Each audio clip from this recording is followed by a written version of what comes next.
Hi, I'm Tricia, Research Manager at Immerse. I'm Christina, Curriculum and Assessment Manager at Immerse. Welcome to Connecting the Dots, Converse on the Verse. This show is all about diving into the pedagogy and efficacy behind Immerse, the first virtual reality language learning platform designed specifically for live language teaching and learning. Today's episode is all about how lessons are structured on the Immerse platform. Hope you enjoy the show.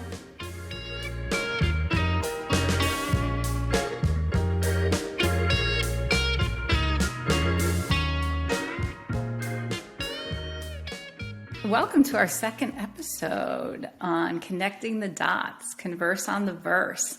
I think today Tricia's going to be asking me some questions about our lessons and our overall curriculum. So I'll hand it over to you, Tricia. Yes, thank you, Christina. I'm so excited to hear. I know a little bit about how all of our lessons are structured and the levels and everything, of course, but I'm really excited to hear from you kind of your take and how you've designed this entire system, because it's really been you coming up with this entire system at Immerse. So tell me, what is our general approach to lessons at Immerse, or I guess the curriculum in general? Yeah, great big question there. So everything is originally, we start and we look at the Common European Framework of Reference. And that really gives us, what a basic A1 user can do to what a very advanced C2 user can do. But with that, we've also aligned to something called the GSE, the Global Scale of English. And that's much more granular. Like, what vocabulary can this level, what's approachable for them?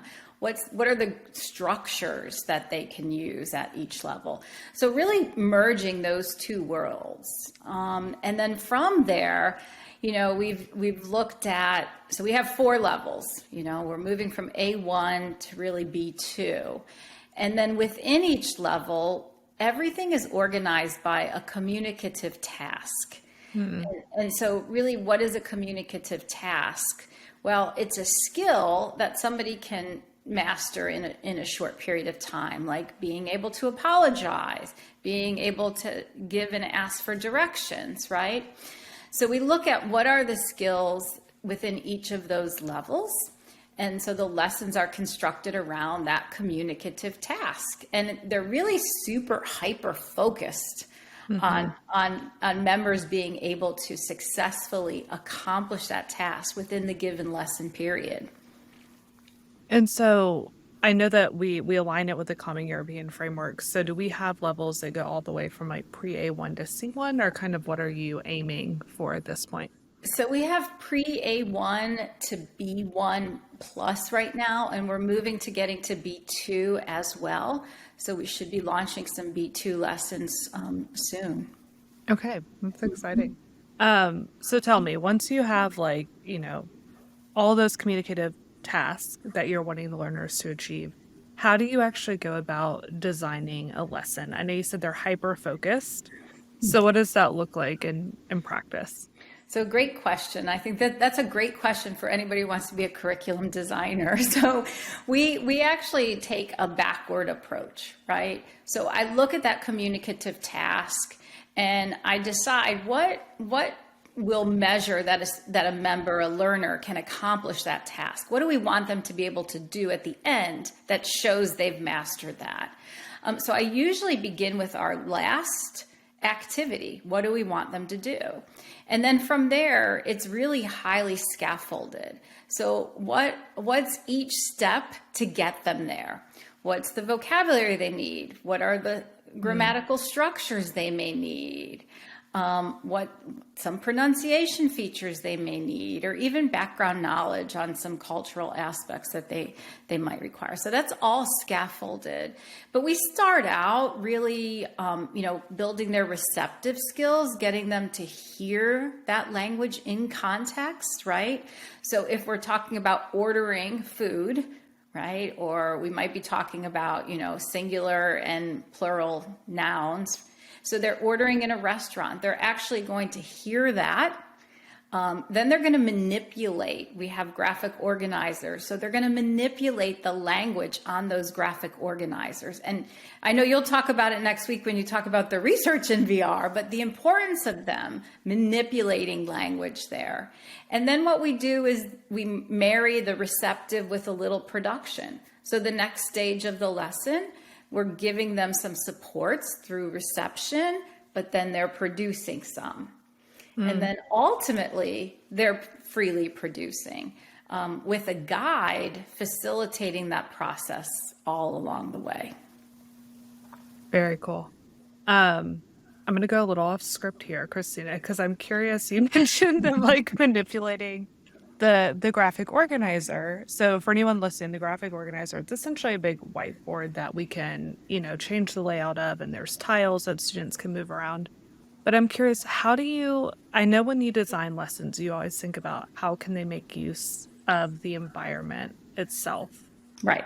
So what's kind of like your thought process there? And like when you're creating different activities, how do you make sure that they're actually using the scene and that they're not just like doing it in VR?